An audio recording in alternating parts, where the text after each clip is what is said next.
myself Kajal Dubey. Today I am going to teach lesson the fundamental unit of life of class 9. So the first question is, what is the fundamental unit of life? And the answer is cell. Cell is the basic structure and functional unit of life.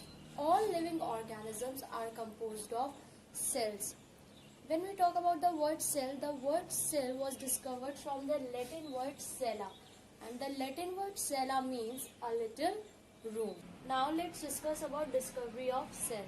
The cells were first discovered by Robert Hooke in 1665. Under a cell-designed microscope, he observed honeycomb-like pattern in the slice of a cork. Honeycomb pattern means the pattern which shows small compartments or small rooms. From there, the word cella was given to that structure. After that, the living cells were discovered by Antony van Leeuwenhoek in 1674, from where he discovered living cells in the fresh pond water. After that, there came a theory, a cell theory, which was given by Matthias Scladden and Theodore Schwann. In the cell theory, they stated that all the plants and animals were composed of cells. Second thing which they told in their theory is that the cell is the basic unit of life. The next thing which I am going to discuss is some common features of cell. The first very important feature of cell, that all cells have a definite boundary. That boundary which separates and maintains the individuality of the cell is known as plasma membrane or cell membrane.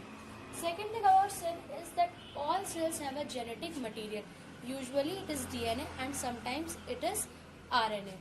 Third thing about cell is that various functions such as synthesis of nucleic acid, synthesis of protein occurs in the cell.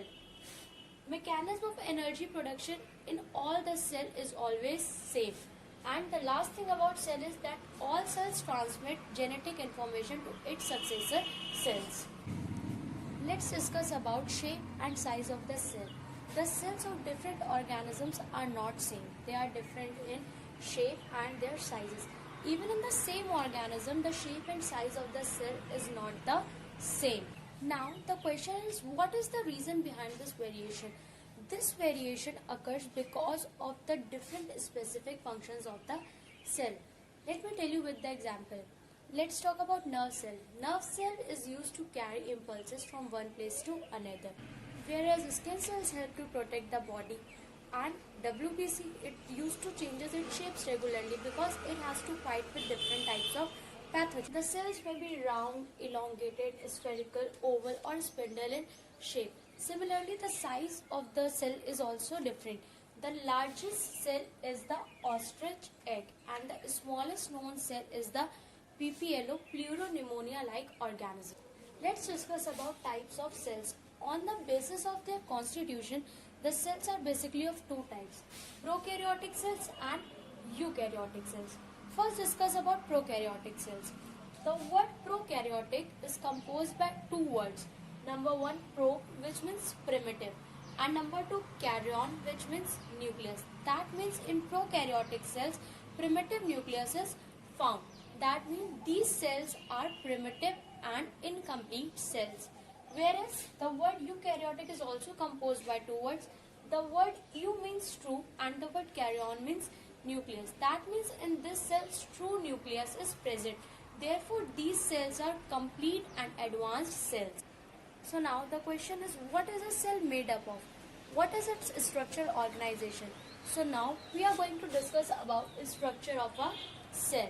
The structure of a cell is composed of three important parts. Number one, plasma membrane, which is also known as cell membrane. Number two, nucleus, and number three, cytoplasm. The nucleus and cytoplasm togetherly known as protoplasm of the cell.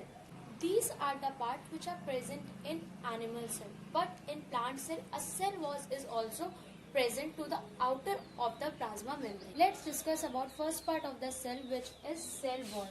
Obviously, the cell wall was discovered by Robert Hooke when he observed cell.